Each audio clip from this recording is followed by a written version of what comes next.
Dua tersangka jambret sepeda motor ini masing-masing Randy dan Mukopa ditangkap unit 3 Subdit Jatantras Polda Sumsel di dalam kamar salah satu hotel di kawasan Tanjung Api-Api, Banyuasin. Keberadaan mereka diketahui setelah polisi melakukan penyelidikan dan diketahui tersangka sedang berada di kamar hotel bersama 3 perempuan. Dalam catatan polisi, tersangka melakukan kejahatan di 38 lokasi berbeda di Palembang. Cara tersangka melakukan kejahatannya diakui dengan menghadang korban di jalan sepi dan mengancamnya menggunakan senjata tajam, lalu mereka merampas tas korban.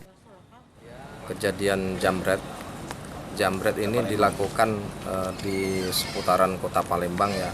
Lebih kurang ada di atas 30 TKP. Ini tugas kita untuk menyelidiki para korban, akan kita proses. Kini keduanya ditahan di tahanan Polda Sumsel untuk proses hukumnya dan terancam 7 tahun penjara. Reski Oktora, Muklas Diferensial, Kompas TV, Palembang.